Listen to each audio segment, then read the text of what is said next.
All right, welcome LS 1910 to your final day of Lambda launch. I hope you're as excited as I am to get kicked off into track work. I'm sure that you're sick of slides in my face, so it's going to be fun to get something new. And speaking of something new, we have Aaron Neuenschwander, who is our head of strategic partnerships here at Lambda School. And we just introduced a new partnership focused on mental health, which is one of the things we're actually going to be talking about today. So Aaron, take it away. All right. Thank you so much, Josh. Good morning, everyone. Excited to be presenting today a little bit on our mental health partnership. Some of you may have already been a part of the discussion, the student assembly that we had earlier this week. So I'm just going to be reviewing some of the same slides you likely already saw, but for those of you that weren't able to attend, this will hopefully kind of educate you on what the partnership's all about. Really exciting though. I'm gonna go ahead and share my screen.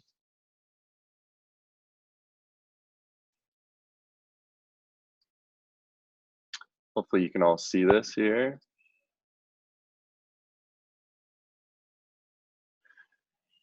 Can I get a thumbs up if you can see that? Alrighty. So just on Monday is the first day that we announced the mental health partnership that we rolled out, which is really exciting for hopefully all of you as students, but also us as staff, because we all have access to these mental health benefits. And I just want to start by saying that using these benefits is completely optional. So you're welcome to use them or not, but we would encourage you to use them, and hopefully they'll be a resource for all of you as you go through Lambda School and beyond. So just a quick story. I personally, when I started my first job out of college, I was working at a kind of high pressure environment. I guess you could say I was working in an investment bank, and I just wasn't prepared, I think, for the high stakes kind of like corporate environment. And I just found that I was having a lot of issues, like just kind of like mentally, that it was hard for me to work through.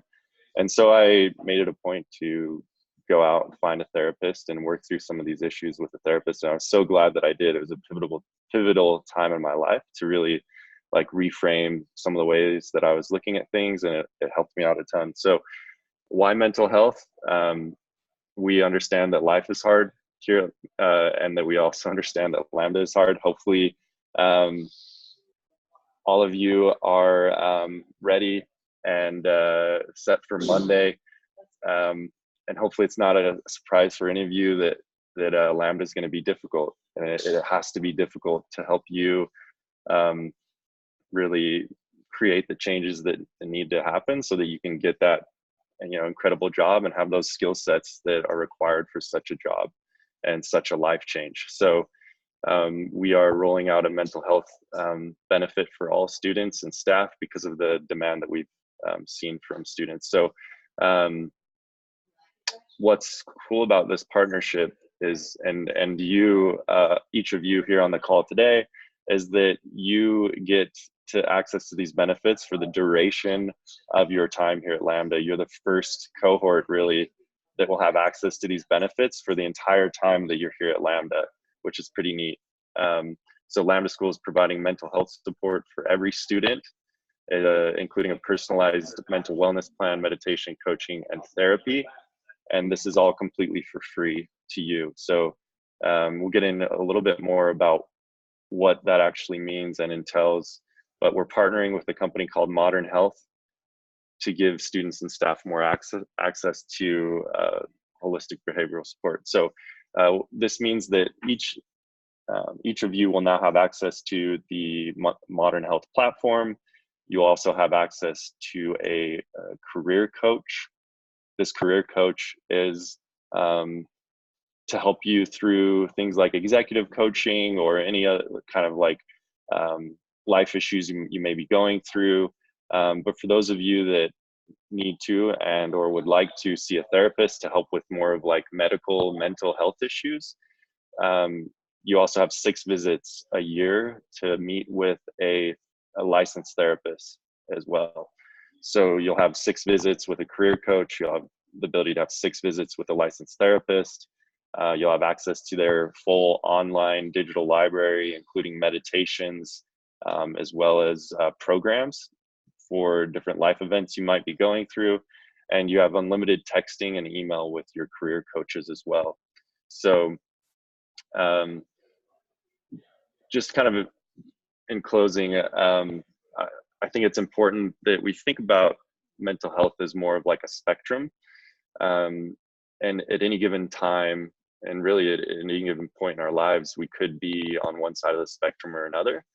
And the important thing for us to do and kind of ensure that we continue to stay on top of our mental health is to constantly be doing the things that we need to ensure that we have positive mental health and well-being. So at any point in the spectrum, you may need different resources. And so that's why we like to say the right care at the right time.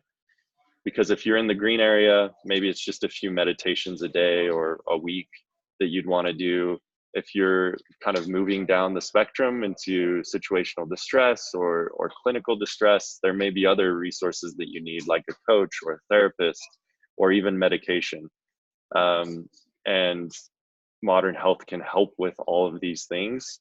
So it's a full suite of resources to help you at any point on the spectrum that you may be. And again, that may be, you may change on that spectrum each day, and you may change on it, weekly or monthly. So here are the areas that mental health helps support. So it's not just for mental health, kind of like medical issues, but it's also for these 8 areas here: work performance, relationships, etc. So I think with that, we are going to open it up to a few questions. Here's what the platform looks like, at least on iOS. It's very similar on Android. If you do not have a smartphone, you are able to still use the service. You can just log on through the through the web interface. And I should note that this will become available to you on Monday when you start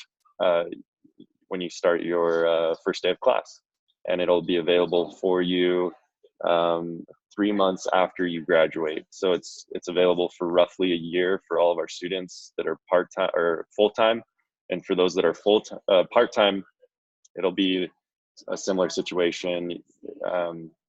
It'll be until you graduate, and then 3 months beyond that as well. So with that, I'm happy to open this up to some questions. I think, Josh, you have a Slido going. I've got a thread actually in the channel that I just added you to, so LS1910. Okay. I can read them off to you, or you're in the channel, whatever you prefer. Yeah, let me pull up that channel. I just hopped out of it, so you're good. I'm gonna put I'm gonna time box this because we've got a lot of content. So I'm gonna put a 5-minute timer up so you can answer as many questions as you can. All right, cool. And you did mention you have an FAQ, so we'll put that, that link up. Yes, I do have an FAQ that I'll post in the channel. It's quite comprehensive. Okay, so first question, as someone with anxiety already, what's the fine line difference between the two? When does it actually go that far? When is it depression and not just lack of motivation, distraction, burnout, so forth?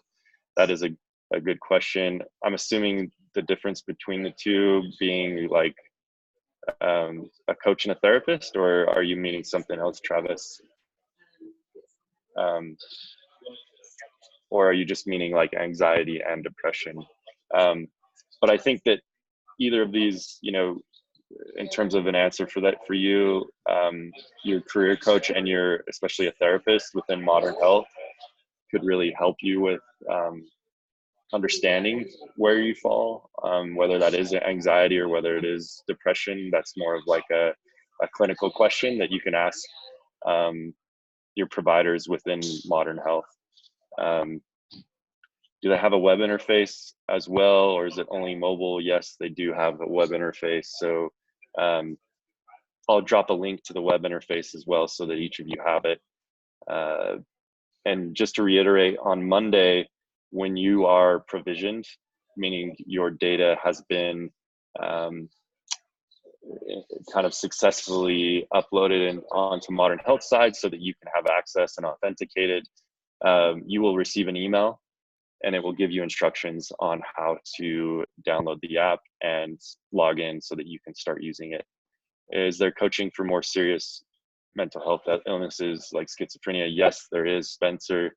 That would be, you'd be meeting with your therapist for those type of issues, as they are licensed and able to help you deal with those types of issues.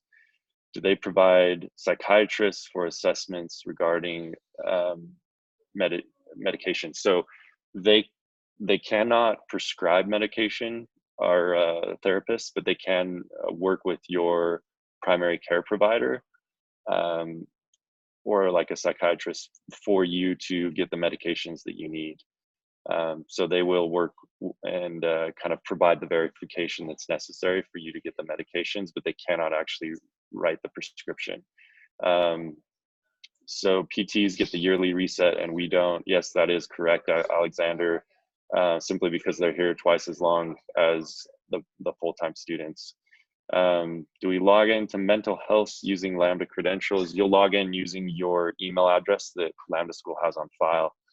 So you'll put Lambda as the company, and you'll put your email address that we have on file, which will authenticate you, and then just like your first and last name. In the FAQ, it says that you get 6 free visits from the day of your first visit. Is it like this, or is it, as you said, 6 visits per year? So it's not calendar year. It's actually from the time that you start using and are onboarded. The clock starts ticking then. It's the 12 months. So it's from the time you start and from 12 months on. Does this last the 9 months, or how long is our access? It does last all the 9 months plus 3 months after you graduate. So roughly for a full year, for those that flex or become TLs or SLs, you still will have access to this. So as long as you're an active student here at Lambda School, you'll have access. And then from the moment you graduate up until 3 months afterwards, you'll also have access. Is this limited to the US? Good question.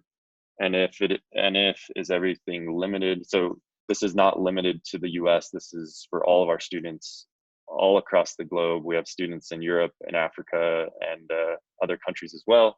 And they all have the exact same access, and they should have the exact same resources in terms of therapists and also coaches in their region. We offer, Modern Health offers coaching and therapy in English and in Spanish. But there are also a ton of coaches that provide, trainings and help in their own like local language. So I met with my coach on Wednesday of this week. It was cool. She's a 4-time Olympian, and she speaks 4 languages. So it was really cool to start chatting with her. Josh, how are we looking on time? I don't see the timer here, but you've got 10 seconds. One more question. Okay.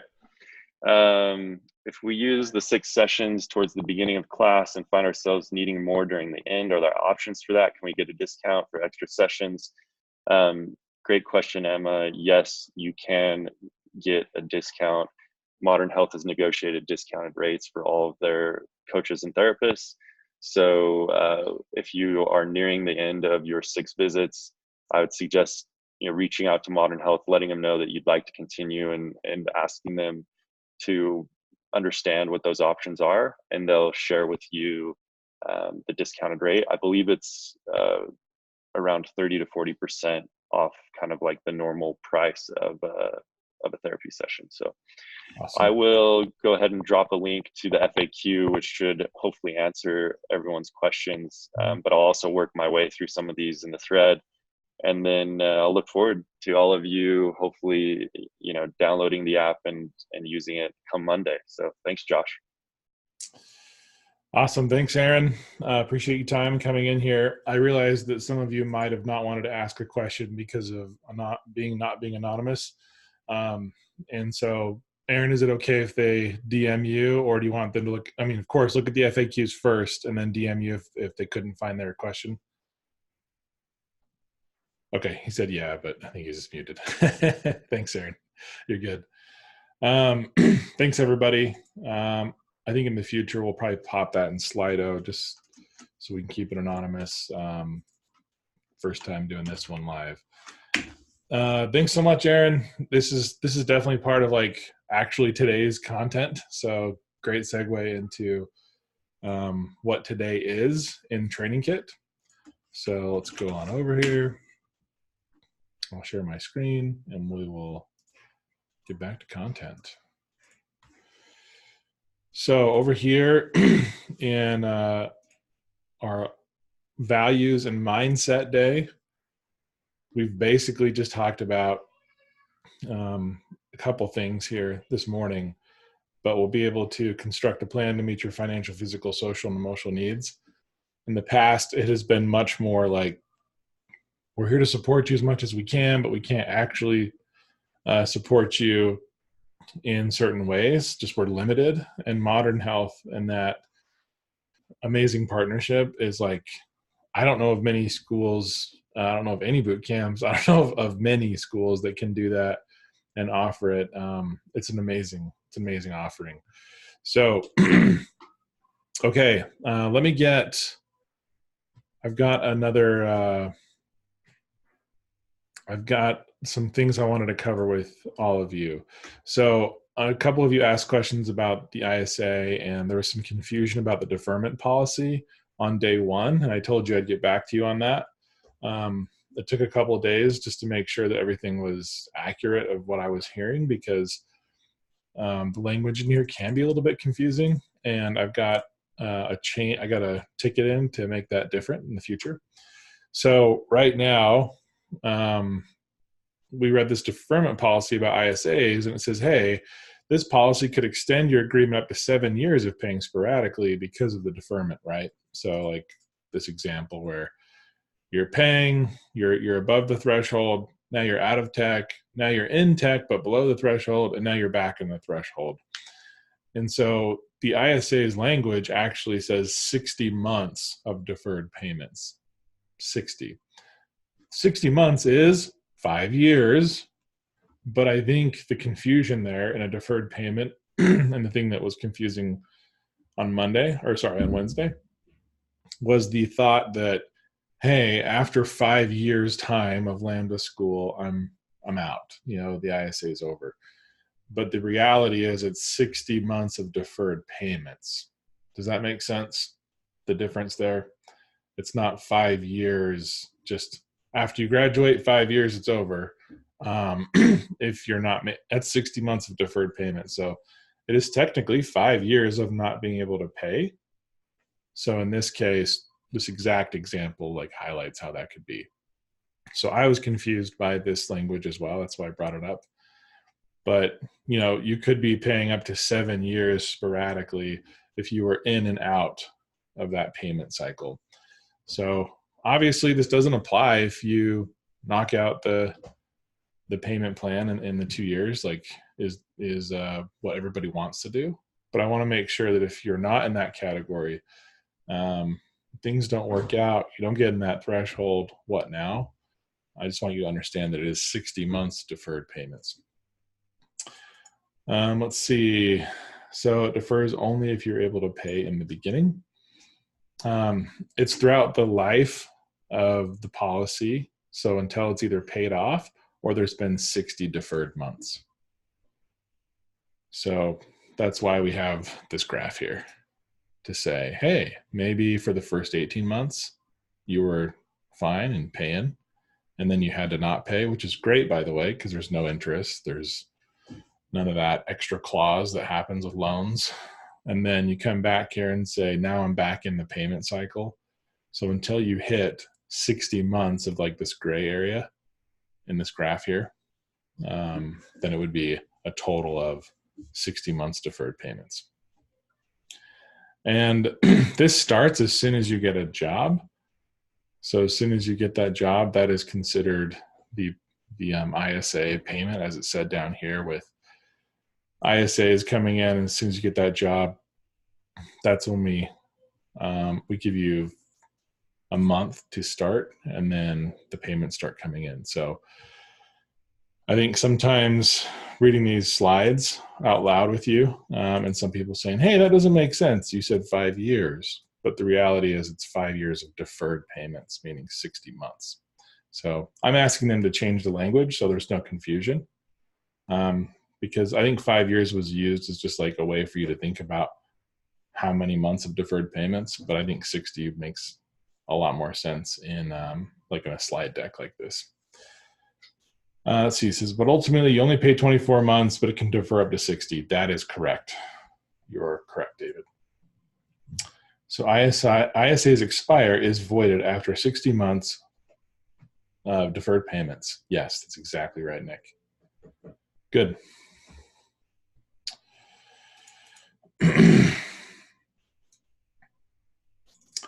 Can I explain how it works for Europe? I am not. You can reach out to front desk. I am not the ISA expert, but on Wednesday, I noticed there was that weirdness, and all of you were like, this is a little weird with the 7. I was like, this is weird. So I went back to the ISA expert, and I was like, this is weird. And they were like, no, it's deferred months. And I was like, okay, that makes more sense. So front desk for anything that's like confusing with EU or any payments like that. I forgot, I don't have a Slido up. So that's why I'm just like looking at Slack chat right now. But I'm kind of doing some backtracking and making sure that, you know, everybody's got the answers that they deserve.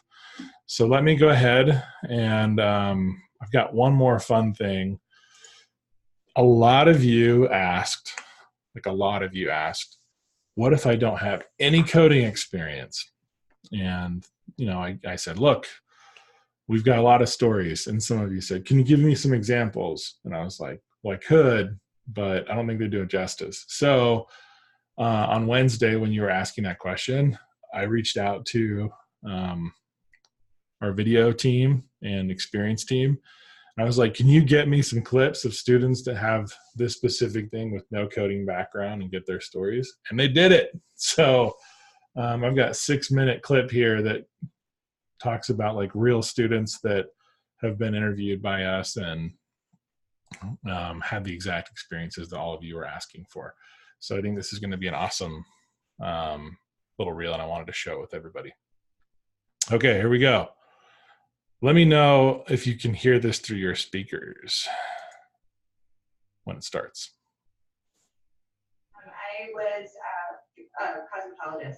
I was working on my way to being a national educator for Paul Mitchell when I threw a roll of duct tape up to the roof and retore my shoulder, and they said I would have to change my career. And the process was kind of crazy because I had never done a line of code. I wrote my first line of code in September of 2017. So about 18 months ago. I'd never written a line of code beforehand. But you know, from a technical level, like I had zero experience prior. At the time, I was like, there's absolutely no way. There's not a chance on God's green earth that I'm going to be a software developer. I was horrible in math. I barely kept up any school. I was fully prepared to be homeless and live out of the back of my truck to learn how to code. If I had to do that, that was what I was doing.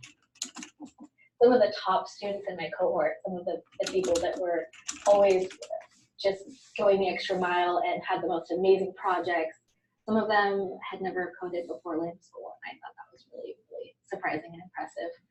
I started dating this chick who was actually a software developer. And she told me I should look into getting into like front-end design. And she told me I would never amount to anything, that I would never make enough money to provide for a family. And so that really poured gasoline on this fire to get out of where I was. And I worked 3 jobs, 7 days a week from November to April of November of 2017 to April of 2018. And I quit like the day before I started Lambda, and I had all of that money in savings so that I could hopefully ride out the storm of Lambda for the entire time. I was actually working at a mattress store. Since, you know, in the mattress store, you see like 2 people maybe. And I was able to do my classes online and studying and all that stuff. And then, you know, after that, I was cool. So I used my phone as a hotspot because we didn't have Wi-Fi in there. And I just like I bought a laptop and just kind of went at it. I was like, I definitely want to be a software engineer. So You fail together, and then you kind of like win together. It was crazy because one of us would struggle with the morning replit, and that would be like a code challenge or a whiteboard challenge. And like one of us would struggle, but then the other people would get it, and then they would make sure that we all got it before the lecture. I want to say that if you kind of are passively doing it, then you're going to hate it because it's hard. You know, it's not easy at all. Like learning how to think like a programmer is, I'd say, one of the hardest things that I ever did, but challenging and rewarding, you know? Again, you have to be a sponge. You have to be open-minded when you come into this. Otherwise, it's just not going to work out. Like if you don't come into this open-minded, like with an open mind and be willing to work extremely hard, like just, and know that it's going to be hard. Like I just don't think you're going to make it, honestly. And that's just the reality. I suffered from imposter syndrome more than anyone I knew, just because I was not used to failing every day. Even when my code looked great, I was afraid it was going to fail. I just decided I'm not going to fail. If I have to keep coding until, you know, my fingers can't type anymore, then I will.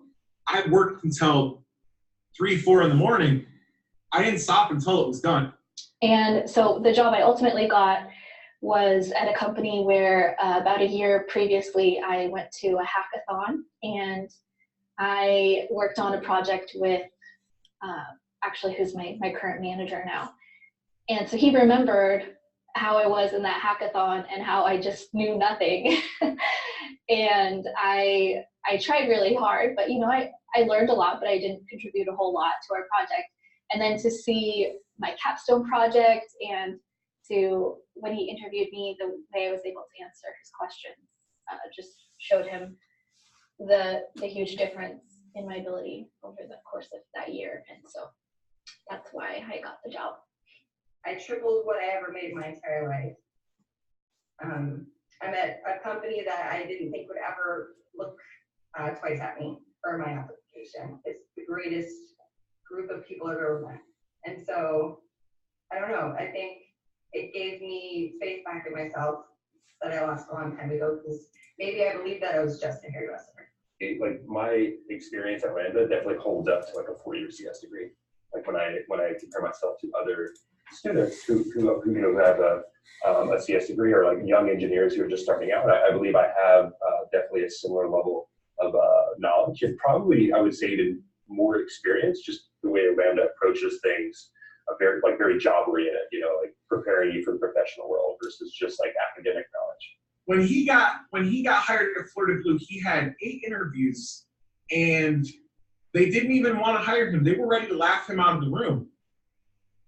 They had one guy that came in there, and he was like, you know, I was ready to laugh you out of the room, but you actually know more than most of our senior developers. So then they kept interviewing him, and they realized that they should start being looser with their bachelor's degree only. And it completely opened the door, and now there are 14 of us at Florida Blue. I work full-time as a front-end engineer now in Philly. But I'm already a software engineer. I've already doubled my salary, and they're already talking about a raise. So I no longer have to worry about paying my bills. I no longer have to worry about how much gas is in my tank. I can go where I want, do what I want, and my bills are paid, and it's like the monkey off my back. So this whole year of just straight grinding, and you have to grind. You have to put in the effort because it's a lot to take in. But you do that work, and you get rewarded. And I'm at the part where I love every minute of my day. All right. That is like straight from the archive. Like that didn't exist a couple of days ago. But it just shows you, and I know all of those students personally, just because I taught them. And I can tell you that they were not prepared. They were not like mentally prepared for becoming a programmer at the beginning, and they slowly got there, and they slowly got through the grit and grind of everything that we do. So I know I've had a couple people reach out to me in DMs since Wednesday because, you know, I've been dropping, hey, this is intense, this is real, which it is. But at the same time, you can do it. It's not about syntax. It's about grit and grind and not giving up on yourself, being able to fail, and not think that, oh, I have to be perfect, because I was always, maybe you were a 4.0 student your whole life, and this will be the first time you get your butt kicked. Maybe you've not been a great student just because you haven't had circumstances that allowed you to do that. So all are welcome here in the house of grind and curiosity. Okay, there's the Slido event. So you can go ahead and get questions popped in here. We've been kind of all over the place this morning in the way of the mental health messaging with modern health, because it's so new. And then, of course, addressing the ISA, and then coming back. I just really wanted to give you that video. I've got to find out if I can even post a link for that, because I made it just for like right now. So once I get that figured out, I'll get that link, because we might just take it off YouTube, or we'll put it as an assignment to watch, because I think it's really inspiring to see that. Okay. So I want to talk about the school mission, vision, and values, and then we'll come back to the Slido. So we're in module 3. We've already covered kind of a bunch of different things. We'll do this, and then we'll take a break. So the vision is literally to unlock everyone's potential regardless of circumstance through, like I said, the house of grind and grit, curiosity. The mission is to be the best place in the world to launch a new career.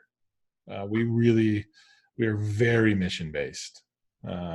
If you're not familiar with like what mission-based means, some companies are focused on, you know, bottom line profits, as they should. We have to as well. But, you know, sometimes you get in business to make a lot of money. And when this business was started, the idea was disruption of education and access. And I mean, that's why I came here, from being a CTO and from being a VP of engineering and like having a really good life. I saw this mission and I was just drawn to it. I think all of the employees at Lambda School are drawn to it. So I can really speak from personal experience to say that we do strive for this every day. But our core values are really interesting. These values were written for the leadership, instruction, and staff at Lambda School. So I want to talk about our core values of being student obsessed. So this isn't about helping students get jobs. This is about making them unbeatable in the market, challenging when others around you aren't also being student obsessed, staying awake till students can sleep. So we are really thinking always about what can we do for our students. And there might be times when you don't feel that's the case because of mental health, because of how difficult this can be. But that's why we've always asked you to just trust that we're trying our best. That being said, sometimes our best isn't enough, and we need that feedback so we can course correct. We need to be able to change and evolve so that we can get there, and make sure that you're having the best experience. Again, I talked about Lambda launch. You know, we didn't even have it till 4 weeks ago. So these kinds of things really showcase our student obsession on a company level. Modern health, for example, you know, what VC companies, venture capitalist funded companies would take their precious money and throw it into a modern health thing that technically doesn't help their bottom line in a business sense, but we're doing it because it's student obsessed, and your ISA numbers didn't increase from it. Like, it's the same amount of money. Like, that's crazy. And like on a business level, you shouldn't do that. But we are doing it because of, like Austin said in the assembly, we are student obsessed. Putting our money where our mouth is. Act like an owner. This is another core value. This isn't about making something is running smoothly. It's about being basically going crazy about finding ways to continue to improve. You're seeing some things this morning, right? About like, hey, here's this video of things you asked for. Hey, I'm going to look into this thing that seems a little fishy and make sure it's not. Like, these are the kind of things that we're trying to do all the time because we want the best experience. So we all try to act like an owner. Organizing chaos. We're a fully remote educational learning experience. This is wild. We are from across the country and the world. This specific full-time cohort is in the 8 a.m. to 5 p.m. Pacific United States, but maybe you're outside the United States somehow through some circumstance. We do have EU cohorts, and we do have part-time cohorts, multiple part-time. We have Central and Pacific part-time cohorts for web anyway. We currently only have Pacific part-time cohorts for UX, iOS, and data science. But chaos, that is just, it's crazy to think about how many people, 2,000 plus right now, enrolled in Lambda School, and how we are organizing that chaos and keeping things clear and learning and getting better every day. Nothing sacred. So this isn't about being open to change. It's about not accepting mediocrity. I really like this. So we've got issues in the training kit. You've already identified spelling issues. What do we want to do? We want to fix those issues, right? And so like, these are the kinds of things that we don't hang our hat on pride. We're trying to humbly get the best thing in front of you so that our employers, your employers, and the hiring managers that we have are just excited. You notice one of the students in that hype reel we just watched talked about how they were ready to laugh another one of our students out the door. He was the first one. And then after talking to them, they were like, whoa, you actually know more than some of our senior developers. They ended up hiring multiple Lambda School students. That happens quite a bit, actually. We've had these companies that are really skeptical because boot camps are skeptical. They just bring skepticism in our education system, rightfully so. They're new on the horizon of learning. And so people are like, I don't know about you. And then after they have an experience with a Lambda School student, they're like, how do I get more of you? And that opens the floodgates for the future. And so that's why we feel like our alumni are paving the way for you because of how good they are. And so that when you get through, there's already been all these yellow brick roads that have been created for you. And so it's part of like who we are with our Nothing Sacred is we don't accept mediocrity. Going for it seems kind of silly, but it is really hard to go, you know what, we were wrong and we need to change and we need to like make a huge move. We understand the sacrifices that all of you've made. We understand that, you're putting your time and your families and your efforts on the line with us. And so we're all going for it. We're all going big and trying to make a huge change. And so it's one of our values. So because of all these things, we do have change at Lambda School. We're not accredited. That accreditation really stymies change, just like by its very nature. I actually have been, before Lambda School, I've been on accreditation boards. They would literally tell us to go in and find things that we could fine people for in their school. It was an interesting experience. I wanted to be on the board to see what it was like. What is this accreditation really about? And it was crazy. It was like, does somebody on the staff have a master's degree in library science? That was one of the things that was required to have accreditation. And I was just like, man, really? Like, this is what accreditation is? And there was just a million of these kinds of nonsensical bullet points. That being said, accreditation is meant to protect students. It's policy. I'll never disregard that. That's amazing. But for us, the reason that we can change and the reason that we can move around so quickly with curriculum, and we are cutting edge, bleeding edge with what hiring managers want, is because there is no board sitting over our heads saying, you have to have somebody with a master's degree in library science before you can teach. So we do follow all the standards set forth by state governments and federal governments. We follow everything to the T that we know of. So that's not what I'm saying. I'm saying, as far as the educational content, we can teach the best and latest, greatest without having to worry about going through a year of review of content or 2 years of review when it's already been totally changed in technology. So we have changed quite a bit here. We'll change processes, we'll change policies, we'll change things, and they're always meant to be focused on the student and being able to provide the best experience. So you'll notice change here, but to me, it's a healthy change. It's always going forward. We have a lot of feedback here, meaning we receive a lot of feedback. We look for patterns. Yes, there's outliers where somebody will be just having an awful time. We try to work with that person too. Sometimes you feel like you're yelling into the void because you're like, nobody's listening to me. There's this many, why are there so many typos in the training kit? Why am I paying this much potential money for this kind of thing? Like, we see that quite a bit. And we'll reach out to the student, and what it usually turns out to be is they're having a bad week.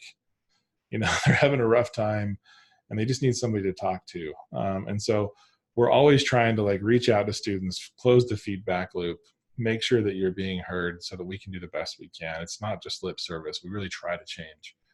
But there are some things where we've got to look at patterns. We've got to look at the sum versus the outlier. So just understand that. Like, yes, you can give as much feedback as you want. Does it mean we're going to change the whole school tomorrow from it? Probably not, unless we see a major problem across the board. Of course, if you see anything that is illegal or if you see anything that is harassment, we do not tolerate that. So if you see anything like that, that's not feedback. That's like, we need to know now so it stops. We don't accept that. But when it comes to feedback, there's many ways to do it. I think the best way is being able to just to jump into your dashboard. So we talked about dashboards a little bit yesterday. So we type in dashboards.lambda school. I'm not going to hit enter on this because it's going to show my information on here. But if you go to your dashboard, there will be a link that says forms. And in that forms link, you'll see how you can add feedback. I think there's even a /feedback in channel. I think we talked about that as well. So in fact, let me just try that real quick. Yep, there is. You can send feedback. Actually, it's going to go to Slack. Never mind. Don't do that. But the forums that we have in the dashboard that I just talked about will get you the feedback, whichever one you want. And of course, you can just give feedback to your team leads and instructors. Like, we receive feedback every week via the forms that you fill out. And those are read. Every one of them are reviewed by your TLs and the instruction team. So please, I know if you're frustrated, still be nice, be professional. As an instructor, I think being told that you suck so many times just starts to like grate on your soul. You're just like, maybe I do suck, you know? So be careful about the things you say, even if you feel like someone does actually are performing poorly. Put it in the words that are professional so that, you know, and give feedback that could actually help. So if an instructor is doing something that's annoying to you, tell them, you know, be critical in your feedback, but make sure that it's pointed at like getting resolution and not just yelling into the void. So what do we do with the feedback? Well, we pump it directly into channels where leadership from the school will read it instantly. And I'm not kidding. I'm on the leadership team. We read everything and we address everything. The problem with anonymous feedback is I can't actually help the person that's got the problem. So sometimes they'll just come and they'll yell, just like, this thing's bothering me. And I wish so badly that we could reach out to that person and say, we heard you. There's 15 people reading this right now, and we just want to let you know that we're working on it. So if you're not comfortable, that's why it's anonymous, of course. But putting your name in really helps us figure out how to help. We've never, ever kicked somebody out for giving critical feedback or something. I've heard rumors in channels, oh, Lambda School doesn't want your feedback. They only want positive things. Bull. I'm calling bull on that. We want everything. The good, the bad, the ugly. We want it all so that we can get better as a school. And I'm being serious. Like, there's never been a time where we've been like, how dare they say that about us? They're out. we don't operate that way. We're the opposite. We're like, oh my gosh, we need to make adjustments. We need to talk about these things. So please understand that we read every single piece of feedback and take it seriously. Fear of reprisal, like I just talked about. So not only will we never punish a student for leaking negative feedback, we will actively seek it out. Like, we ask for a lot of feedback. Like, I like to use an analogy of a haircut. And we're giving you a haircut, and maybe, you know, we're mid haircut, and you look up and it's a nightmare. And you're just like, oh my gosh. And we're going, how do you like your experience so far? And you're just like, it's the worst. This is the worst haircut I've ever had. And we're like, oh, we understand. We're in the middle of a haircut, but like, how you feeling? Is the AC good? You know, like, are you comfortable? And so obviously when you're in the middle of learning something really difficult, it's so hard. It's so hard to like be positive about those things. So take this bull off my head. Yep. So we want it. We ask mid haircut how you're doing. Lambda culture, learning how to become a software engineer, designer, or data scientist is incredibly difficult in and of itself. We've seen students inches away from quitting change their minds solely because they were encouraged and lifted up by other students and instructors and even alumni. So be that voice, you know, be that voice to your peers. Lambda School students need to realize feedback in proper channels doesn't negate a culture of positivity, it reinforces it. So make sure that that's one of the reasons I talked about avoiding like a Discord channel or something, because it might just turn into a cesspool of angry people, right? That are going in and just saying everything sucks. And if you start saying that, guess what?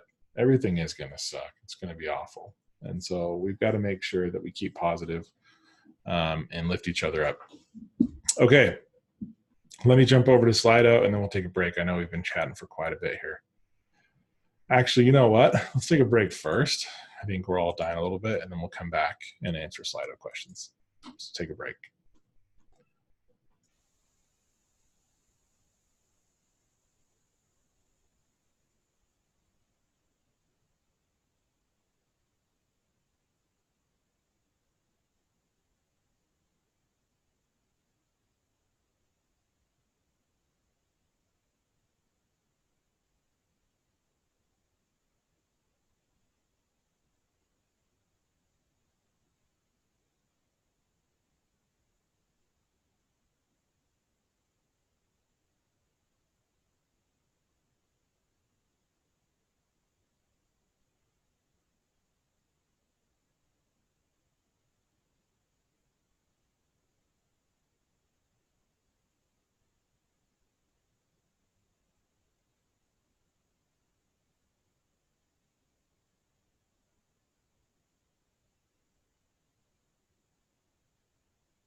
All right, break time is over.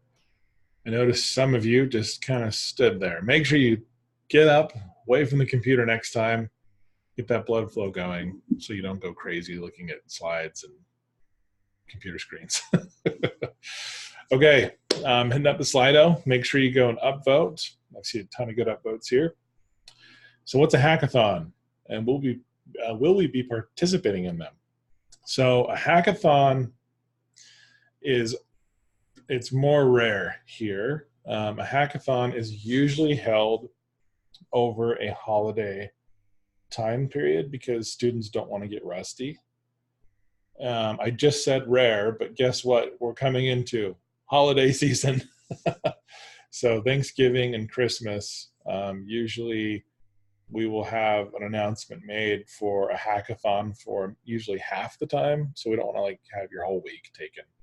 But a hackathon is when all students with all different skill sets get together and they build an idea together and they do a demo. It's really fun. But that is a hackathon. Again, it's not usually happening like all the time. It's usually during your holiday. Let's see here. Where is that question? I just got, oh well, I'll keep going. Are you going to be a coding instructor? I was for a year.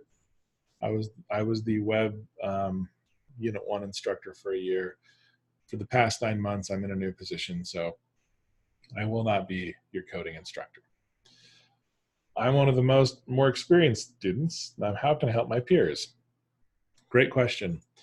If you're an experienced student, meaning you've had an industry experience, one of the best things you can do is to provide guidance and not answers. So when you're going through, oh my gosh, I don't have the timer running. Okay, extra time. So if you're an experienced student, in that case, I don't want you saying, here's the answer. I know that's like what you want to say because you've got 15 years experience and you're coming here to round out the other portion of your career maybe. Don't do that because you're shortchanging the learning experience. So to be the best instructor, teacher, peer that you can be is to be like, hey, have you thought about doing this? Have you thought about Googling this? Have you thought about this concept? And then if you do that a couple of times and your peer is like, okay, I get it. You're being a guide. I need some help. I need an answer here. I'll let you be the guide of like when that happens, but don't do that first pass. Try to be the mentor and the guide and less of the answering machine. So that's how I would do it. Has Lambda School ever had to withdraw any students because they were unable to get a certain concept or were just continuously hitting a brick wall? Yes, Tim, they have. They're definitely the exception. Basically, we've had a couple of students who've gone through and life circumstances were really the problem. They were in the middle of a huge move or a wedding or something crazy was happening in their life and it impacted their learning. So we always try to work with the students that go through those things, and we have grace periods and we have flexing. All those things are in our policies. So we do everything we can. I mean, it's like months. It's months of attempting concepts before we would have that conversation about, maybe we need to withdraw. And even in the withdrawal, by the way, there is a grace period of time to say, and you can come back. Just give it some time, maybe do some self-study and then come back. But again, that's more of the exception. Is a redesign of the training kit in the works? Yes, so we've got some major UX things that I've suggested. I've got engineering tickets it's in the works, but we're working on some redesign going on because I recognize that it is not the best experience, but it has a lot of content in it. Can you continue taking courses once ours is finished, like finishing UX course and then take iOS or web dev course? We have right now, the answer is no. You are liable for the ISA that you signed up for the track that you got into. If you want to go into another track, I don't want to say anything I don't know right now, but I think you would have to. That's a good question for front desk. That's why I do not want to mince words on and accidentally tell you the wrong thing. So front desk that question. But I think the answer is no. You would have to introduce something else, another agreement. At what time is the build week presentations? So they should be either during the lunch hour on the calendar or after the lunch hour, depending on the cohort you're in. So UX, DS, web, iOS, they're all different times, but they should be in that chunk of time. So watch your cohort channel for those demos. Okay. I'm one of the more, okay, so I got to that one. If you find that maybe another course might have been what you want, what is your policy on that? Front desk. So front desk can actually work through that with you. So if you're like right now considering it, hit front desk up right now. If you're going, actually, I think this sounds really cool over here in data science, or you have to do the pre-course work to get in. So it's a little rocky because that is the requirement, but talk to front desk. So basically, if I just practice every second I have available coding, I should do great. No, you need to break. You need to chill your brain.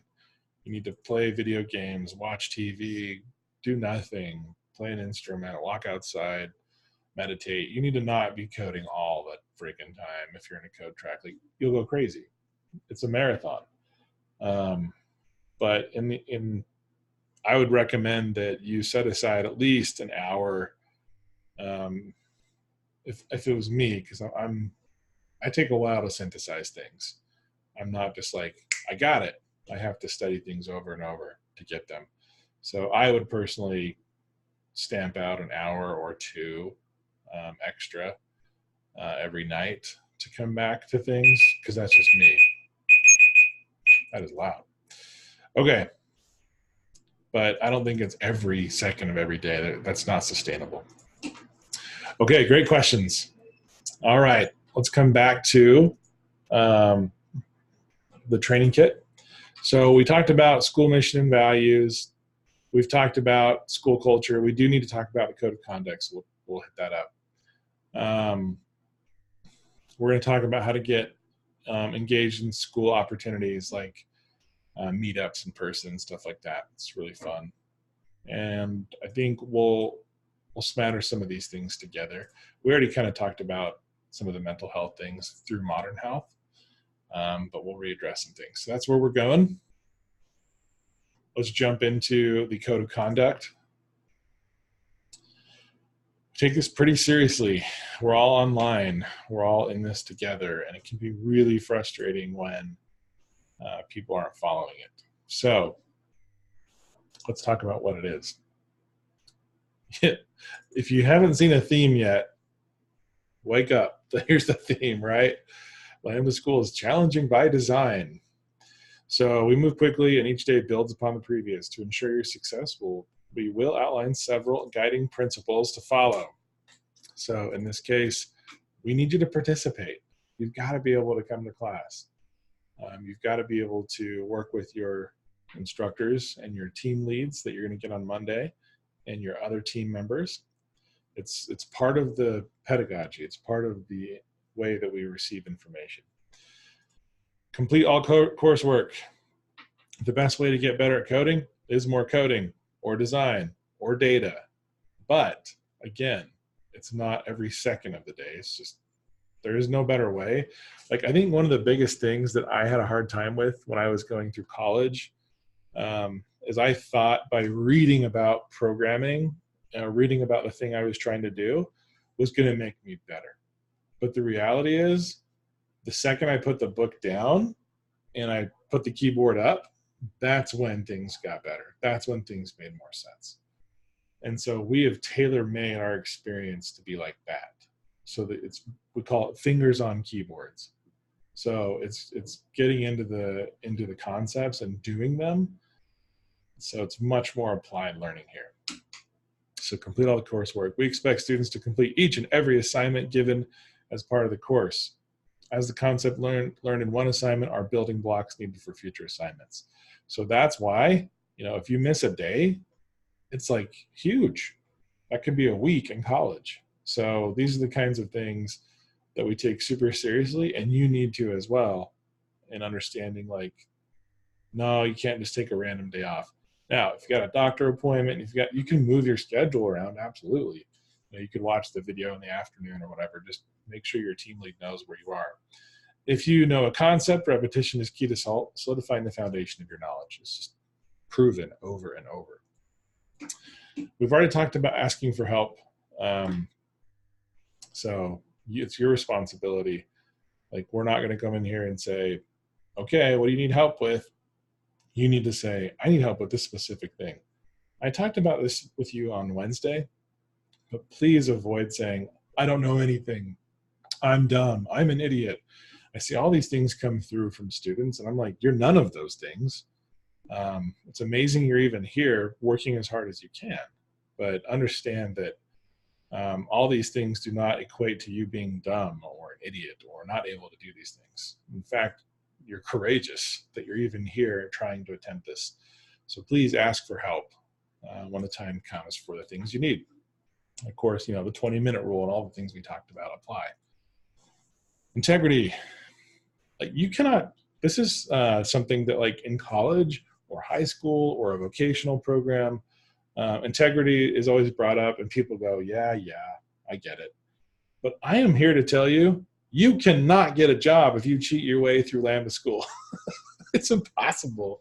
Like, the whole point of this is pointed back at getting people jobs in a very difficult setting, whether it's design, data, or app development.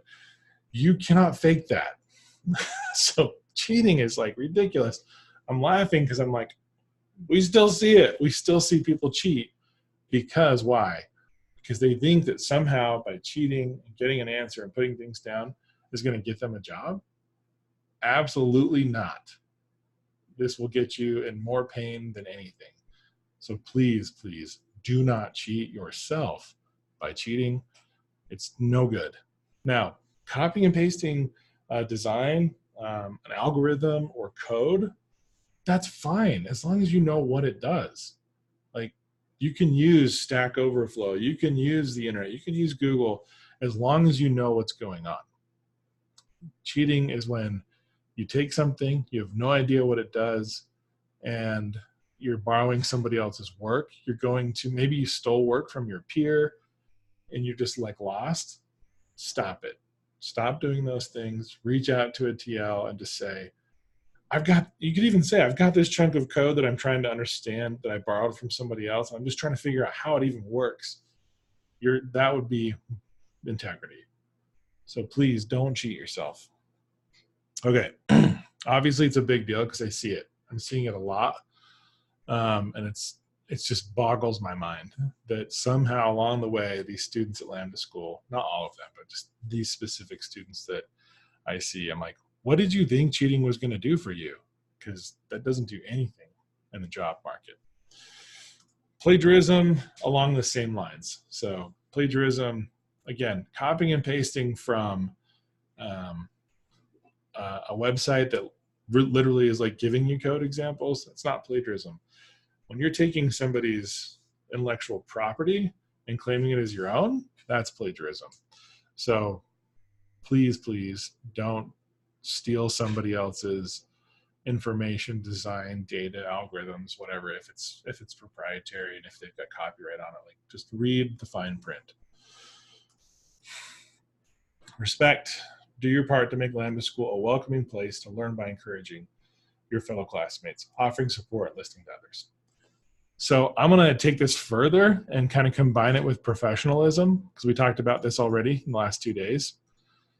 But I want you to avoid sarcasm. I want you to avoid saying cheeky things in channel. I want you to avoid maybe, using things that maybe only you would know or a certain subset of people would know.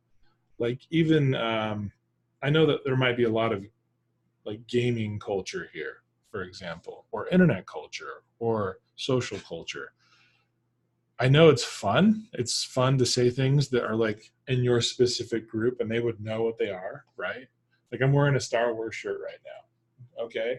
And it's like, but maybe some people don't give a rip about Star Wars, and in fact, it's kind of annoying to them. And so when you're talking to people and you're talking to your fellow classmates, keep it on the same level so that everybody can be welcomed. We have a huge diverse group of learners here. And if you come in with stuff that immediately ostracizes groups because of language you're using or even jokes or knowledge, it can really be off-putting. And not everybody chats, right? We have 153 people in this Zoom right now, and not everybody can chat. It wouldn't make a lot of sense. So please, please keep it professional by keeping it focused on what you're doing at Lambda and on the track. And if you see behavior that is outside of that, report it so that we can make sure that people are following the code of conduct. That leads to our no harassment policy. So, and this is real. Lambda School is a place to learn. We aim to create an environment of mutual trust. It's got to be safe here. If it's not safe, if there's cyberbullying, oppression, exploitation, student and staff should be to work in the same place. So if you see staff doing it, we need to know. If you see students doing it, we need to know. We take this very seriously, and you will be withdrawn, and you'll still be liable for portions of your ISA for how far you've gotten. So this is serious business. We don't goof around with harassment because of where we are. We're in a remote learning environment. So our policy, Lambda School will not tolerate any form of harassment, verbal or physical conduct designed to threaten or intimidate others. And I'm not going to read every single thing here, but because I've been hitting it this whole time. But please, nonverbal harassment includes distribution, display, or discussion of written or graphic material that ridicules, generates insults, belittles, or shows hostility. So like we're talking GIFs, we're talking videos, things that maybe you just haven't thought about. We've got to be careful of these things. We want this to be a safe place. You are expected to regularly communicate with your team leaders. So you can't just go dark.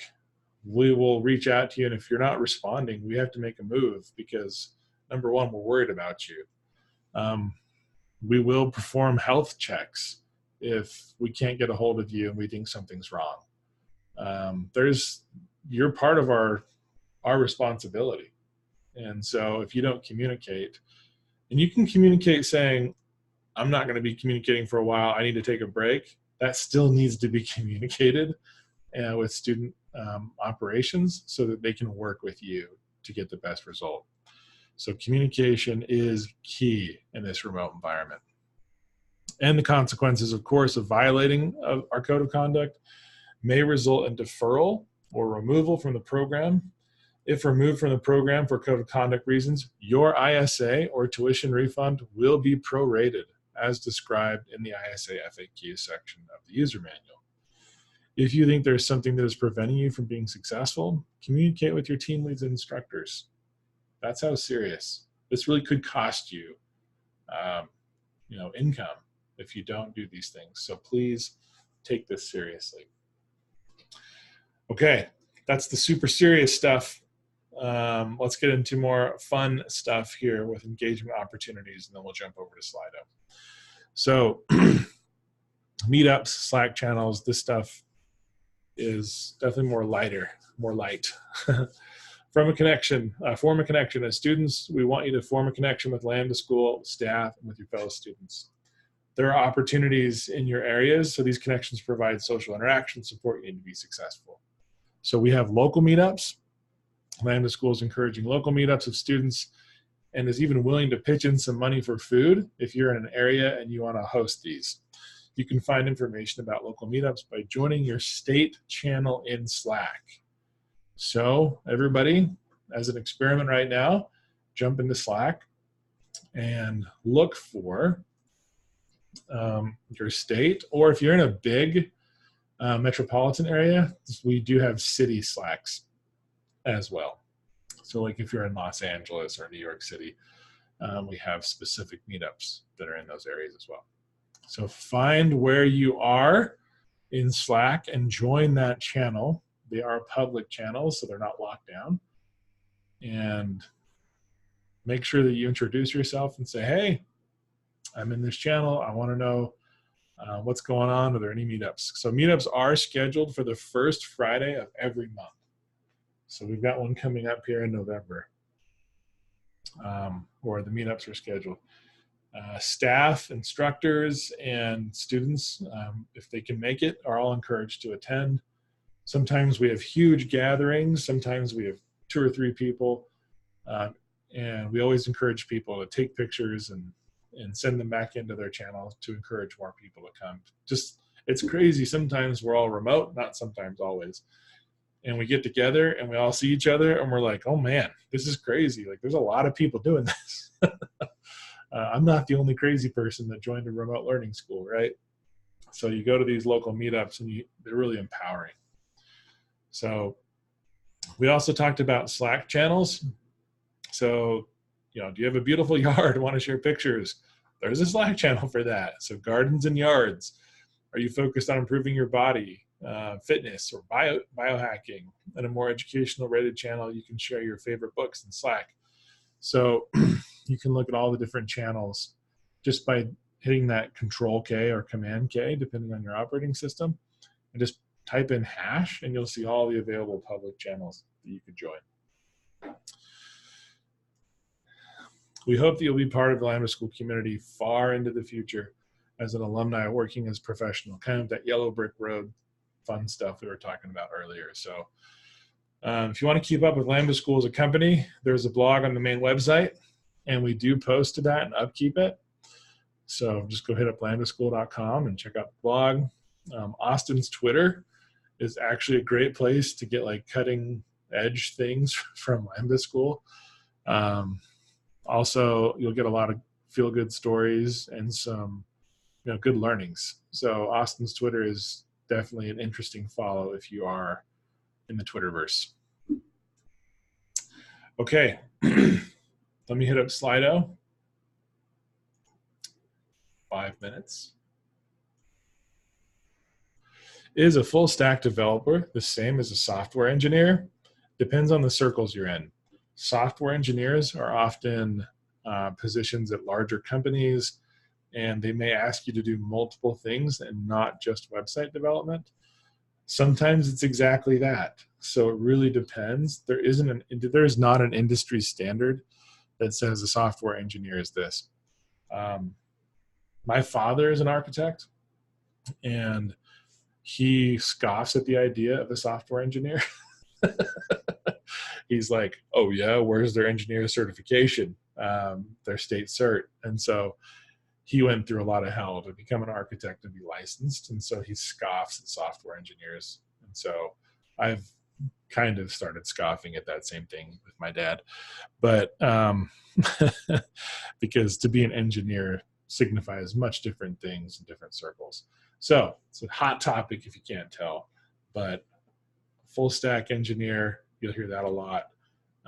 It just depends on the company you're working at. So make sure you read the bullet points of the job description to know exactly what it is.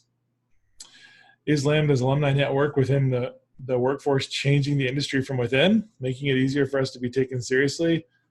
Yes. This isn't like anecdotal yes. This is data yes. We're seeing a lot of companies go, oh my gosh, like you have an amazing talent base. Like I was saying earlier, they ask questions, where can I get more of them? And we love that. And so we've got a whole team that is dedicated 100% of their work week is finding those relationships and building them for you. So I don't know of any other place that does to the degree that we do, and the resources that we put in. We literally have people calling other companies every day. Like I'm not blowing smoke. It's their job. What % of Lambda instructors are Lambda grads? Lambda instructors are Lambda grads. In the United States, we had one that had a master's degree already. They just came to round out their education. So we have one of those. And then in the UK, we have one that was also an instructor before, and they came to Lambda School to round out their technology side. So we have two, I think. Yeah, interesting question. I didn't think about that till now. I want to reassure everyone, I've already had to flex back. As long as you do your work, try hard and reach out when you're stuck, you can do it. Hey, that's great. That's awesome. Thank you for sharing. So that's a student that already went through this process and is back. So thank you for sharing that. Okay, we've got 2 minutes here. I know that we can flex back if we're struggling, but is there any option to speed up and flex forward? Not right now. We have had thoughts about this, of like letting people test into, but there's so much content. I remember I was an instructor for a year, and I had people that were like, I've been programming for 15 years. And then I'm like, well, let's see if we can just add on to it. And then they DM me later that week, and they're like, oh my gosh, I had no idea you could do that in CSS. So there's something for everybody here. We have stretch goals. We have things that are going to push you. So I've been programming for a very long time, and I learn something every time I teach it, because I'm just like, oh, I never got asked that question before. So you'll learn something. Trust me. The density of the content is going to keep you busy. But we are working on flexing forward someday. It's definitely been a topic. Does a data scientist not have the same opportunities after Lambda School as a software engineer? Are they the same opportunities? No, because they're different, right? So a data scientist has a totally different trajectory and track. Our data scientist grads actually have like insane earning potential, probably the highest earning potential per capita. So data scientists in the field, it's just a different beast. And so is UX, and so is iOS. So I would say there are more web jobs in the world. There just are. So that's where the majority of our students come from. There's more opportunities there than an iOS or data scientist per capita. Gosh, that's loud. But the niche and the need for iOS data science and designers is so intense.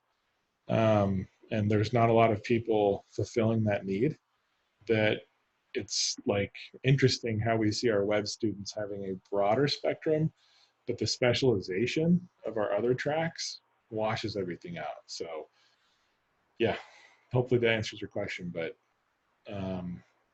all of them, we wouldn't even be doing them if they weren't going to kill it. Like, it would be a bad business move. So we keep everything, we track everything and watch everything in industry and make sure that we're making good decisions on like tracks that we're creating. Okay, great questions. Let's take another, well, let's see, let's do another chunk of information here, and then we'll take a little break and then we'll finish. Okay, so we've gone through participation, engagement opportunities. Let's see, we've kind of jumped around a bunch of different parts. Let's look at, I want to finish with the why. So we'll finish with that. Okay, so we come back over here. We've touched a lot of stuff. Let's go down. I want to talk about that last. We did meeting your needs. Study skills, time management is something I really want to talk about here. So time management, maybe some of you have not done this. Maybe you've just not, or maybe you thought you were managing your time, but you realize once you get into Lambda School, you're like, oh my gosh, this is crazy. So we want to talk about how you can prioritize your time management. So prioritizing can't be overemphasized when it comes to effective time management. Do the most important things first, okay? So this applies to everything that we do at Lambda School. Why am I doing this task? How does this task help me achieve my goals? What extent does this task that I'm doing help me achieve my goals? If you're not in that prioritization pattern, then you're doing the wrong thing. Like if you get sidetracked by Reddit, you get sidetracked by Twitter, you get sidetracked by Facebook or something else. If you're not prioritizing your learning, it's going to kick your butt. So keep a to-do list. My favorite app personally is called Wunderlist. It's free. So Wunderlist, this is just me though. Like, I love it. It's on your phone and web. So there's a link. But this will help you prioritize your day. You can do repeat reminders. Yes, you can do the built-in thing, but Wunderlist is my favorite thing.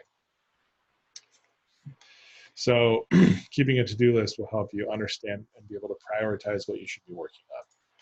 Scheduled tasks. So like in your calendar, your whole life is scheduled, at least Lambda school life. So if you want to start getting more on top of your tasks, schedule that in your calendar too, like after Lambda as well. Schedule time to take a break. You can even, it's your calendar, you own it, so you can schedule time inside of Lambda School when you want to work and when you want to take a break. Nobody except robots can work 8 a.m. to 5 p.m. straight. It's impossible. Can't do it for long periods of time. So even one day would kill me. So please, please be careful. Okay, minimize distractions. Humans are actually terrible at multitasking as much as we think we're great at it. So please turn off the notifications for Slack when you're in work mode. Just turn off all notifications, texting, emails. When you're working on something, whether it's data design or code, turn off all distractions. Focus down on what you've got to get knocked out. Overcoming procrastination. Ooh, this one hurts my soul. I'm a procrastinator. So, for example, anxiety and fear of failure can cause us to opt out of a task. Some people will even procrastinate because they want things to be perfect. Oh, this is so me. Writer's block is an example of this type of procrastination. I used to think this was like a cool feature of my personality. It's like, yeah, I'm a perfectionist. Now it's something that I'm like really trying to overcome so that I can fail faster, fail forward, instead of just, it's called yak shaving. Shave the yak and the fur grows back. But please, please get over your perfectionism. I'm saying that to myself in the mirror, like I still have this issue. Because why? There are so many of you that are going to say, why does this work? And then the next question is, why does that work? And the next question is, tell me why that, and then all of a sudden you're getting into computational theory for trying to get a div styled on a web page or something. And it's just like, don't do that. You don't need to go that deep. Superficial grasping of knowledge is actually valuable and will start helping you formulate ideas in your mind so that you can then go deep. So we definitely have this like huge breadth of knowledge that we're giving you. And then you can decide where you want to go deep after you've got the breadth figured out. So please, please don't be the perfectionist that I am and think, I've got to think, okay, what can I do with the limited time given to me? Hardest part is always getting started on a daunting project. You're here. You've been 3 days now. Like, this is a new life system that you're subscribing to. It is so hard what you're doing. Keep it up. Don't let up. And Monday it's going to get even more intense for the track you're doing. Time management techniques. My favorite is Pomodoro. If you've never heard of Pomodoro, this is why we're here talking about these things. So the Pomodoro technique there's an amazing app that I like in Chrome called Marinara. It's my favorite one. So Marinara app, Google. It's called the Pomodoro Assistant. It's free. So this is just me. This is just out of my book, things I do every day in my life. But this really helps because you can hit this little tomato up here and it puts a 25-minute timer and just runs. And so that's 25 minutes of focus that you've got to work on. And then when it's done, it'll actually grab my screen and force me to stop and take a break so I don't burn out. And if you work in this way over and over, it's life-changing. So let me send you the Pomodoro site.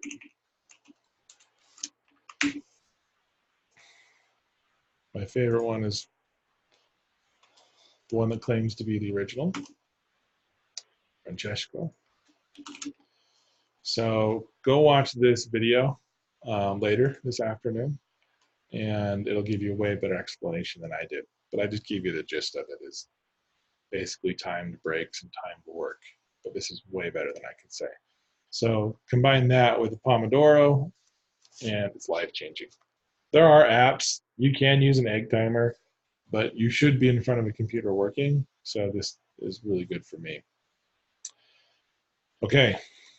Time boxing. You see me do this right now in front of you. There are instructors that need to get better at this.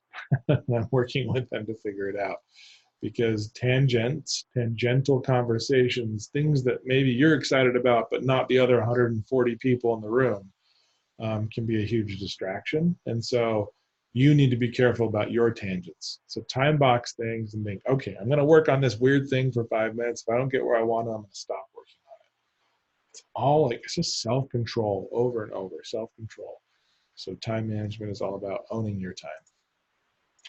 So getting things done, we've talked about this, but a comprehensive time management method created by David Allen.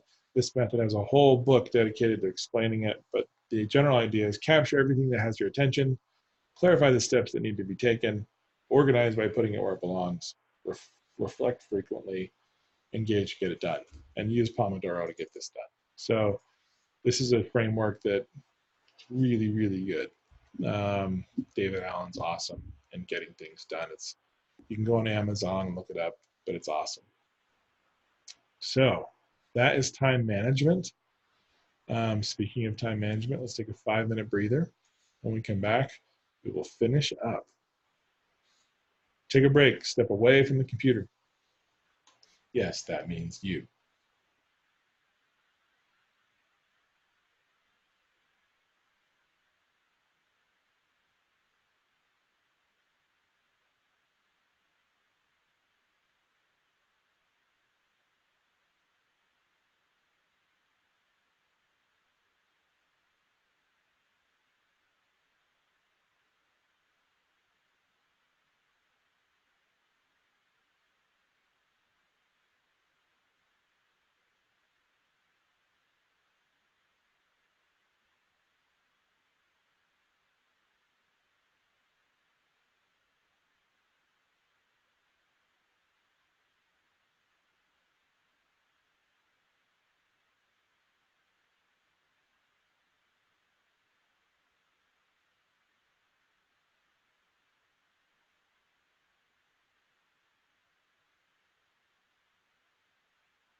All right. Come on back. We will finish up our third and final day of Lambda launch.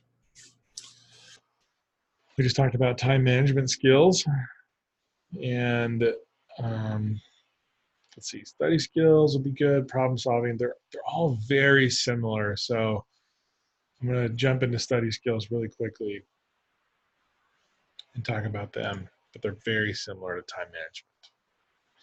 So rote learning. There are many concepts in programming, design, and data science that are just going to take a lot of reps. The act of typing in code example over and over eventually makes the syntax become second nature. I hit this a lot, but there is value to rote learning. There is value. That being said, I still think there are some other better tools for learning. Active reading. So a method is useful during the first interaction with a new topic, which is right now for all the content you're going through in these coming weeks. So active reading, reading a section to discern the idea. So like maybe in the past, you've just read everything like a chapter book and you're just like, all right, here we go. I've got a boatload of text and I'm just going to consume it all. The problem with that is you're not able to formulate a structure in your mind that you can navigate. So you get lost in the weeds and you don't even see the forest. And so this is kind of a forest thing. Go take a walk through the forest. Go, oh yeah, there's a pond over there. There's a rock over here. Okay, I'm going to go back and study the tree. So that's what we mean by reading a section to discern the idea. So a quick reading of like where you're going in a module pays dividends in mental structure when you're going back into the weeds. So forest first, come back to the weeds. Encoding the section by paraphrasing the idea into students' own words. So maybe you hear something really weird, like callback functions in JavaScript. Sounds really weird. So you might look at that and go, well, for me, it means this. And so you can encode things and understand things in your own way. Annotating the section with critical understanding and relevant notes. So this is your own notes. I saw someone earlier saying, hey, what kind of note apps does everybody use? And everybody gave good examples. I like using Evernote. There's a ton of other, like there's Notion, which is really great. Often these are paid platforms once you get past a certain amount of information though. But for me, it's worth the money. Someone says, I love OneNote. Like everybody's got their little program they love. I just say you should find a program that helps you organize your notes. Like that's something I wish someone had told me in college. I wish someone had said, stop using that stupid crappy notepad that I had and start organizing them for long-term knowledge. So that was something that I'm trying to give to you. Ponder what you read by discussing with others and reading related materials. So let's say you just consumed something. The faster you can start talking about that with somebody else, the better. So let's say you learned something really intense. You learned something about visual hierarchy and user experience. One of the best things you could do is get with other user experience students and say, hey, what do you believe based on your reading visual hierarchy is? Well, I think it's this. Oh, interesting. I read this. And so like having that conversation is going to give both of you bridges to connect that knowledge. But if you just sit there alone on your island in isolation, it's going to be really hard.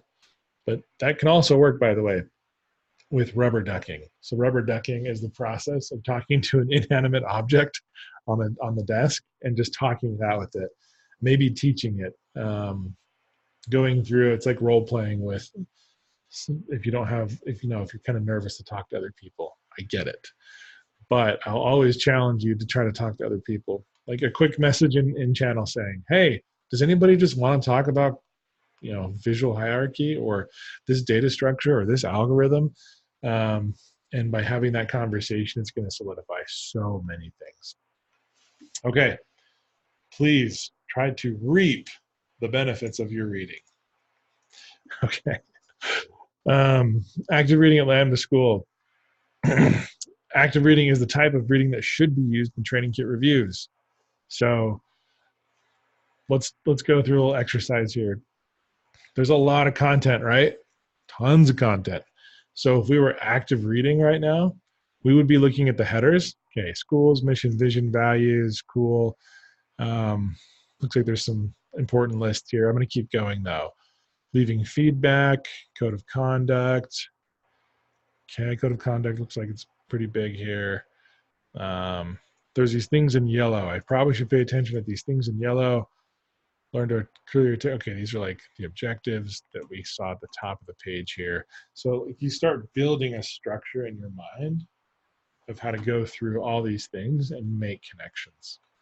So the more you do this, the more it's going to benefit you in everything, not just Lambda School, like consuming information very quickly. And then there's going to be portions where you're going, I feel good about this. I don't need to go in the weeds on it. And then you're going to start identifying your weaknesses way faster because you saw, again, the whole forest from the trees. Okay.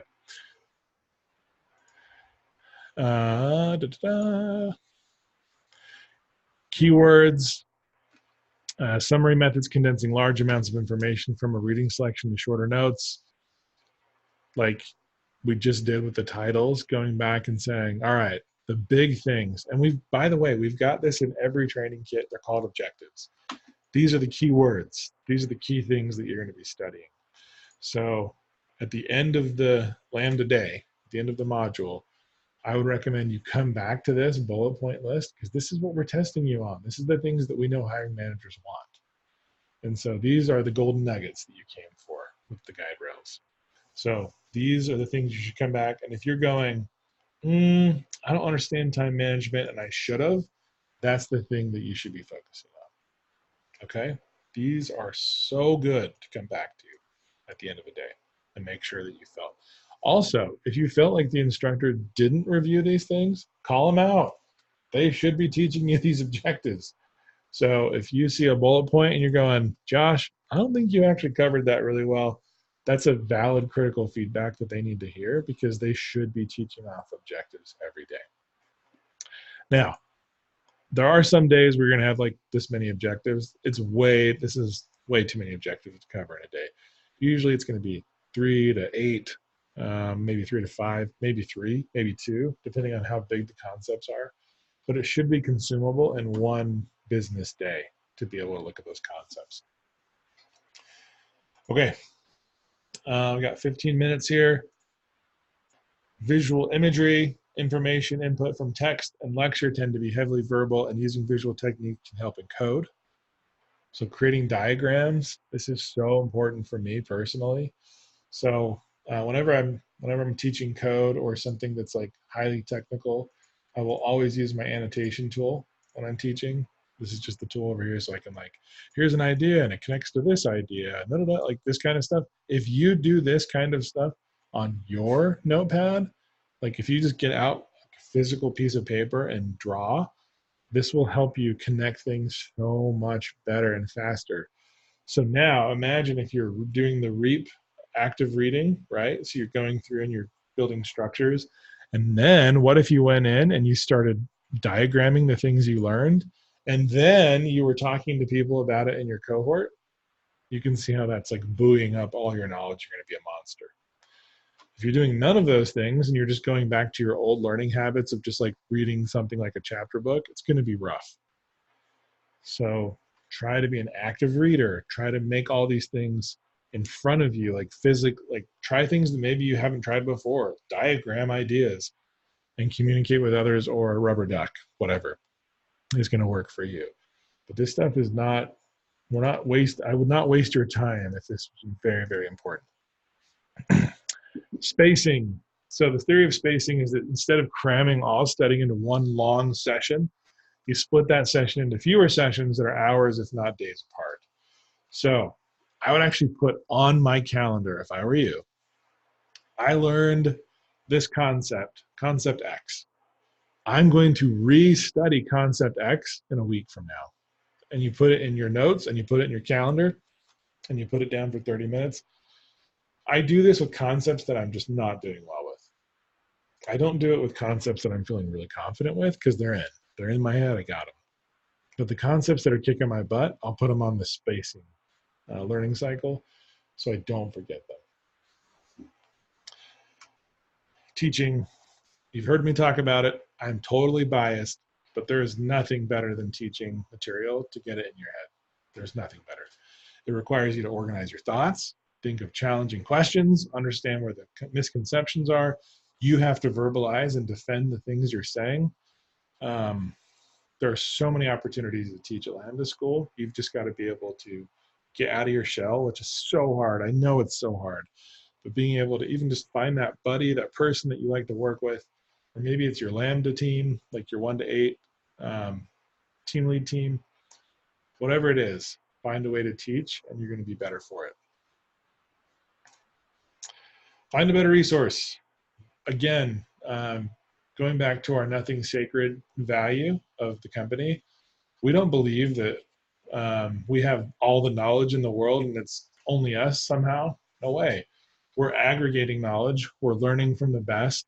We're trying to provide the best things for you. But if you find something that just is better for your learning style, if there's a YouTube video out there that explains it way better, share that material. Work with that material. It's not like against the rules to learn other things. Let's say you find a blog post that just makes it click for you. Those are awesome resources. Share them with your team, share them with your cohort. It's not like an affront to the instruction team. Oftentimes, as an instructor, I would go, oh my gosh, that's the best blog article I've ever seen. I'm going to actually put that in the content moving forward. So those kinds of things happen all the time as we learn together. So finding a better resource is great. It's not something you should be like, oh no, I'm going to offend somebody. Okay. Problem-solving skills. So we've talked about time management. We've talked about study skills. But like critical thinking and problem-solving skills, George Polya has a system that we have subscribed to, and it's really centric on solving critical thinking problems. So every discipline has a similar system, but understanding the problem. So I've talked about this a lot in different ways, but just not giving up when something is rough, right? So what is it? What are you trying to do? Like, these questions can help you get out of the hole of saying, I don't know anything. I don't even know what's going on. These questions can help you answer those questions. So I would actually write these down, like take these questions, put them somewhere safe. Like, these are really important because then you can go in here, you can put them in here in the channel. Of course, you have access to all this in the training kit, but these are great questions to ask yourself when you're struggling. Then you jump over to devising a plan. So Polya mentions that there are many reasonable ways to solve problems. This is so important. This may be the most important thing I'm going to talk about today in terms of problem solving and study skills and time management. I don't understand why this happens, but as humans, we want to know the right way to do something, right? Well, okay, that's one way to do it, but what's the right way to do it? Like, our brains just want that. I don't know, it's an itch we want to scratch. The problem is, in every track that all of you are going into, there is no perfect way to do the certain thing. There's probably 150, no joke, ways to do the right thing. And this blows students' minds. They're just like, oh, come on, Josh. I want to know exactly why this always happens when this thing happens. Why are you telling me that there's 17 ways to do it? I'm going, there's legit 17 ways to do it, and you might see 16 of them throughout the course of your career. And so there is no perfect way to do a certain thing when it comes to the skills that we'll be teaching you. So in data science is a great example. You've got a huge data set. You've got multiple tools that you can choose from. And by the way, 2 or 3 of them could get the job done. So you've got to be a critical thinker and think, okay, given the data set that I've got, given the time constraints I've got, given all these variables, I'm going to make a choice with this one. That could be a great choice. It could be a terrible choice, but does it get the job done for your employer? That's probably the best choice for that moment, right? So that happens all the time in programming. It happens all the time in design. And you cannot think for 1 second that there is a perfect answer. And if you have an instructor that is proclaiming that something is the only way to do it, I would challenge that. It's just impossible to say that about anything we're teaching, especially in web development, especially in UX and iOS and data science. So please try mentally now to not expect there's this one way to do this thing perfectly every time. That will benefit you over the 9 months more than anything. Because why am I hitting this so hard? Because I guarantee next week you're going to have a thought of like, oh my gosh, this is overwhelming. The instructor just showed me 3 ways to do the same thing. Which one's the right way? You've got to get away from that mentality and go, I have now more tools in the toolbox. I'm not going to go and hit everything with a hammer. That's part of devising a plan. Step 2, devise plan, continue to go through, guess and check, make an orderly list, eliminate possibilities, use symmetry. These are all ways you can solve problems in all of your tracks. So if you go in here, devise a plan, these are just other great ideas. Carry out the plan. So this is funny that it's even a step because it's like, duh, but people don't do it. It's hard to do things, the procrastination thing we talked about, right? Carrying out a plan is paramount to getting the problem solved and then reviewing it. So you go back and go, ooh, how did I do that certain thing? Is it going to benefit me next time? So I wanted to introduce a problem solving thing that I did. I was teaching, like I said, for a year in programming here, and I found myself using words and terminology that were going over students' heads. I was saying things that were way too syntax and way less, teacher specific, and like getting people closer to getting the answer instead of saying like, I'd say, callbacks and higher order functions are important for you to know. That just sounds like Chinese if you don't know it. And so I started to like question my own teaching ability. I was like, man, I can't even break things down. And so one huge ingredient that I was missing was empathy, of just remembering what it felt like to be a new programmer. And so I was like, well, how can I gain empathy? And so I started thinking I could learn a new programming language. That could help. But the reality is that was too tangent. It was too close. And so I was like, I need to do something that's so scary that it feels like programming to somebody that's not been programming before. So I started thinking a lot about what I could do. And I thought, music scares the living daylights out of me. I've never been musical in my life.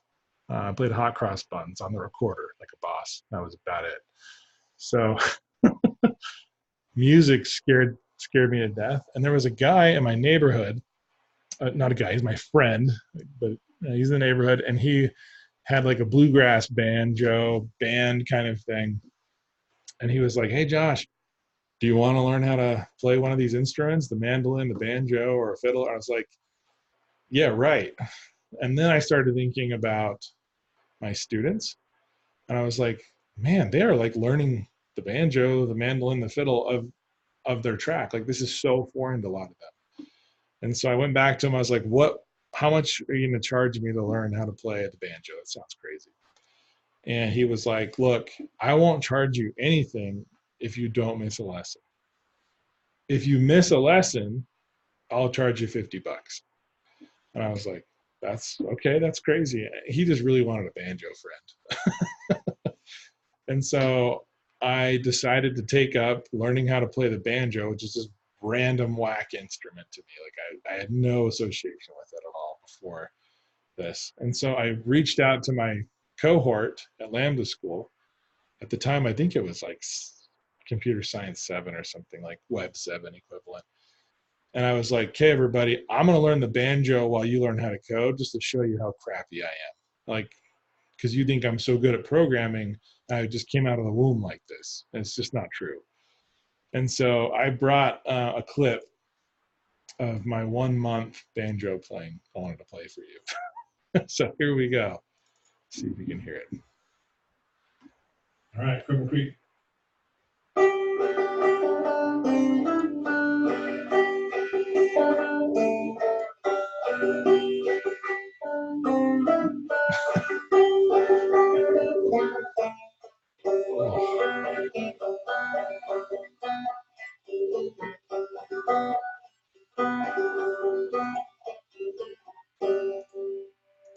Okay, could you hear that? That was a recording of me a year ago of playing the banjo. And so that was like, whew, that was rough for me. That was rough for me to practice. And I would do it live in front of my students. And I would do it every Friday during their sprint challenge to show them how hard it was for me. So a year later, I've got a banjo here. I want to show you how long it took me to get even kind of decent. I'm still not even that good. But I've been playing for my cohorts for basically a year. Oh man, where'd all my stuff go here? So a banjo, I like to play a 5-string banjo, and it's called clawhammer style. So there's no resonator on the back. It's basically a drum head connected to a neck. It's just the weirdest instrument, but I find it fascinating. And so let's see.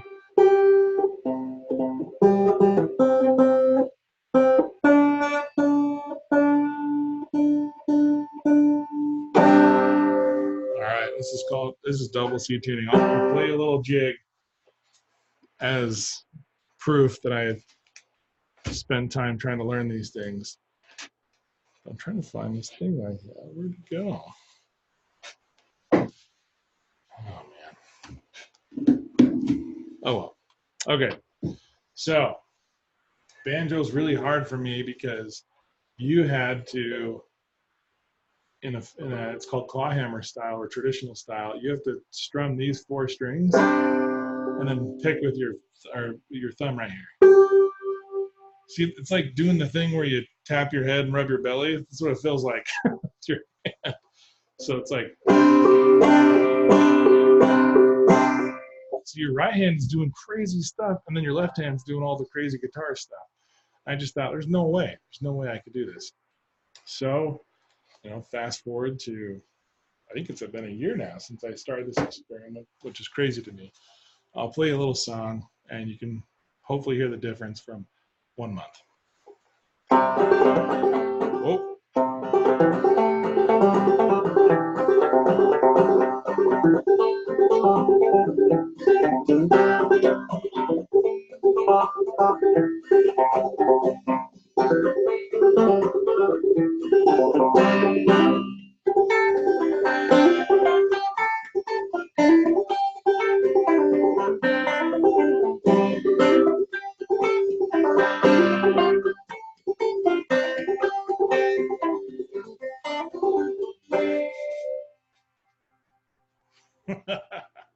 There you go. I don't know how much the mic's picking up. It might sound horrible. I'm sorry. But I went from that awful kind of like brant to being able to play some songs now. So, and that was super hard. That was so hard for me.